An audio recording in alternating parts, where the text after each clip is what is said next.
నేను కాదు కదా, నా మనవడు నా మనవరాలు కూడా లెక్క చేయరు. వైఎస్ఆర్ కాంగ్రెస్ పార్టీ నేతలారా, వైఎస్ఆర్ కాంగ్రెస్ పార్టీ నేతలారా,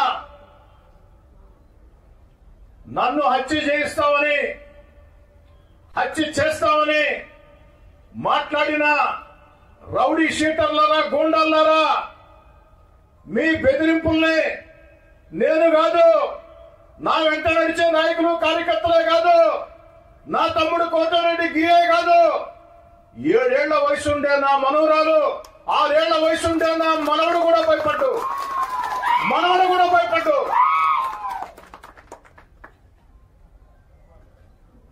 ఎవరు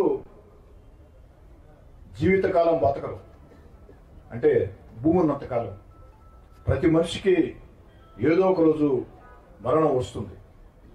కానీ భయపడుతూ బతికి అలవాటు మా దగ్గర లేదు.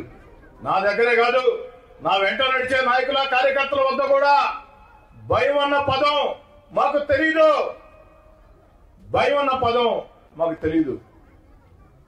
కాబట్టి ఇలాంటి బుడ్డ బెదిరింపుల్ని లెక్క చేసే వ్యక్తిని కాదు అని చెప్పని తెలియచేస్తూ, నా చివరి శ్వాస ఉన్నంత వరకు, ఓపిక ఉన్నంత వరకు, ఊపిరి ఉన్నంత వరకు ప్రజా జీవితంలో కొనసాగుతాం, ప్రజల మధ్యలో ఉంటాం.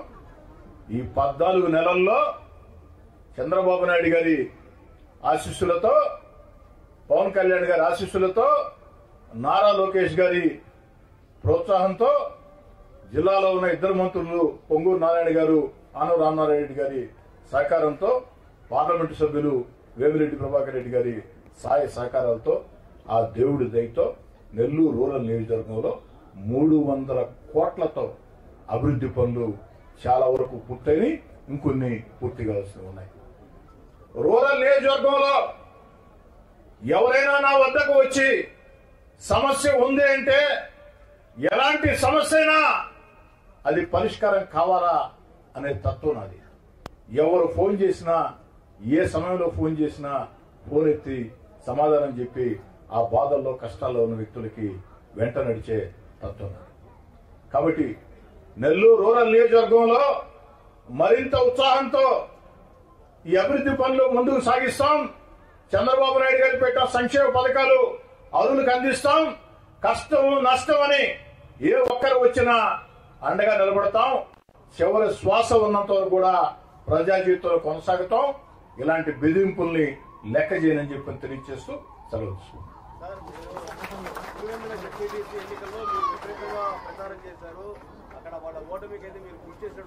ఒంటిమిట్ట అక్కడ వైసీపీ ఓడిపోవడానికి మీరు కూడా ప్రధానమైన కారణం కాబట్టి అందులో భాగంగా జరిగిందని భావించారు. ఒంటిమిట్టలో ఓ తెలుగుదేశం పార్టీ కార్యకర్తగా ఓ 3 రోజుల పాటు నా ప్రచారం నేను చేశా. మీకు అందరూ కూడా తెలుసు.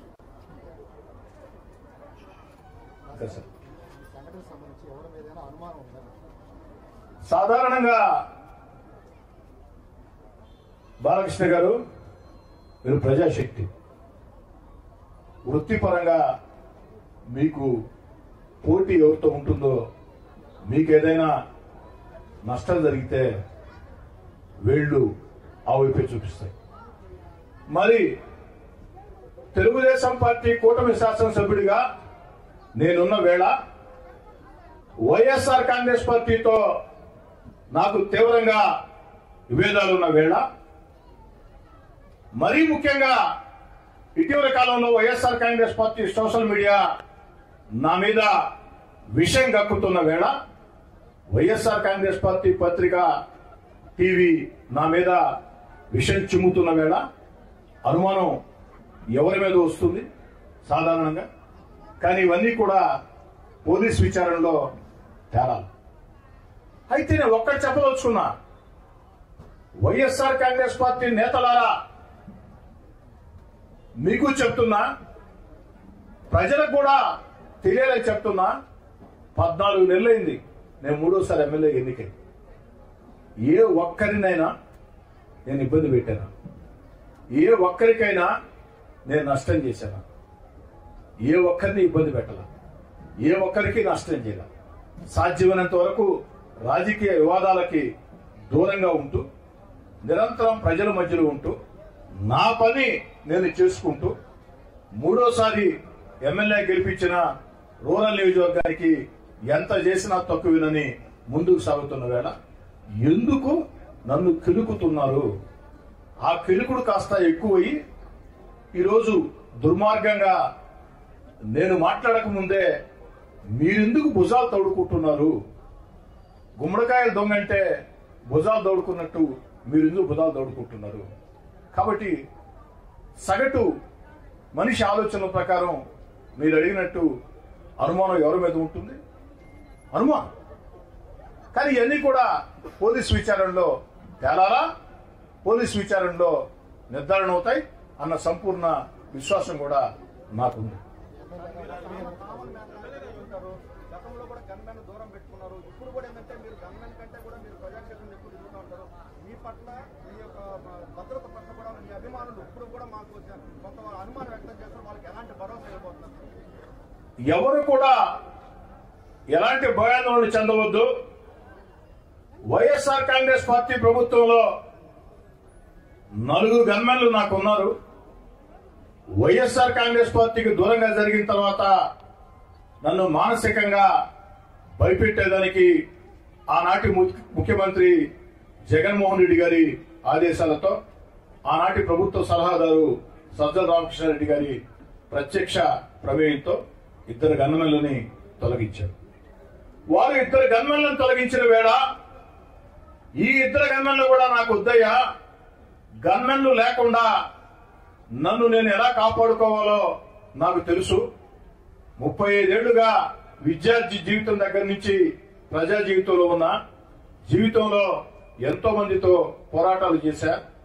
నా జీవితం పూల పాన్పు కాదు, నా జీవితం ముళ్ళ దారి. ఆ ముళ్ళ దారిలో నడుచుకుంటూ వచ్చా. ఎంతో మందితో ఎన్నో పోరాటాలు చేశాం. కాబట్టి 2 కూడా మీరు తీసుకోబడి అని చెప్పని ధైర్యంగా పంపించారు. ఒక్క గన్మెన్ కూడా నాకు లేని రోజుల్లో నేను నమ్మిన నా వెంట నడిచిన కార్యకర్తలు వంతులు వేసుకుని బాధ్యతలు తీసుకుని రోజుకు 6 మంది నాకు అండగా నిలిచారు. వంతులు వేసుకుని అండగా నిలిచారు. అన్ని జాగ్రత్తలు కూడా తీసుకున్నాం. కాబట్టి ఖచ్చితంగా అన్ని జాగ్రత్తలు తీసుకుంటా. ఎందుకంటే ప్రాణం అంటే ఎవరికైనా తీపే. తెగించి పోరాటం వేరు, ప్రాణం అంటే ఎవరికైనా తీపే, తెగించి పోరాడతాం.